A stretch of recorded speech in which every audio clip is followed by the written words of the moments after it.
You know when you're at a restaurant, you see that one dessert on the menu, and you think, there is no way I could ever make that at home. Well, today we're going to tackle one of those. This is a golden honeycomb panna cotta, and I promise you, it is so much easier than it looks. I just love this. Right from the start, we're told to activate our fancy bee energy. I mean, that sets the perfect mood, right? This isn't just about following a recipe. It's about creating something a little whimsical, a little magical. And that's exactly the vibe we're going for.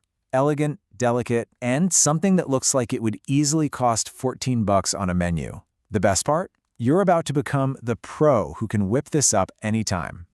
Okay, first things first. We have to build the heart of the dish, the panna cotta itself. This is our silky, creamy foundation, and you might be shocked at how simple it is to put together.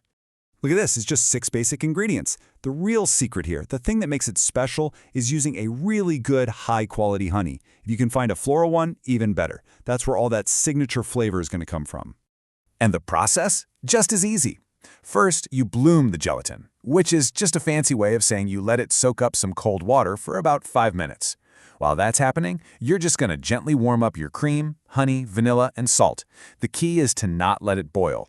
Then, take it off the heat, stir in that gelatin mixture until it's totally dissolved, and pour it into your little glasses or ramekins. That's it. The hard part is already over. Well, okay, maybe this is the hard part. The waiting. This absolutely needs at least 4 hours in the fridge to set up and get that perfect, silky, wobbly texture. So you can't rush this part. But hey, that makes it the perfect dessert to make ahead for a dinner party, right? So while our panna cotta is chilling out, it's time to make its perfect partner. We're going to create this bright, zesty honey drizzle that's going to cut through all that creaminess beautifully. And once again, we're getting a huge punch of flavor from just a handful of ingredients. You've got that bright pop from the fresh lemon juice and zest, and then the fresh thyme adds this incredible subtle, earthy note that just works so well with honey. And making this is unbelievably easy. You're not trying to cook anything here. You're just gently warming it all together for a couple of minutes. That's all it takes for the oils in that lemon zest and the thyme to infuse into the honey. It's what makes this topping feel so special. All right, the panna cotta is perfectly set. Our drizzle is ready to go. Now for the super fun part, the garnish. This is where we take our delicious dessert and turn it into a total showstopper.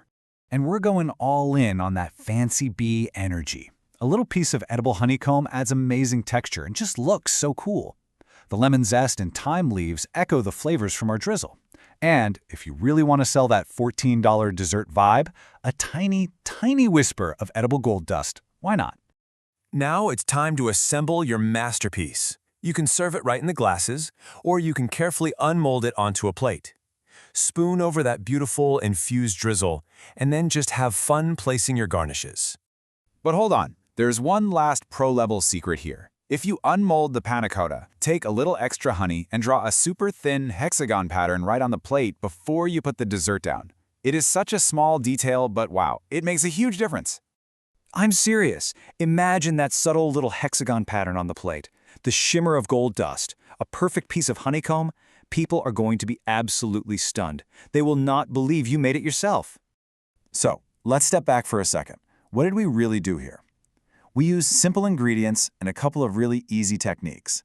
And then, with just a little bit of care and creativity in how we presented it, we created something truly extraordinary. And that's what restaurant level really means. It's not about impossible techniques or weird ingredients. It's about balancing flavors, thinking about presentation, and adding those thoughtful little details. And as we just proved, it's something any of us can absolutely do at home. So really, the question isn't whether you can make a dessert that looks this incredible. The only question left is, when are you going to activate your own fancy bee energy and give it a try?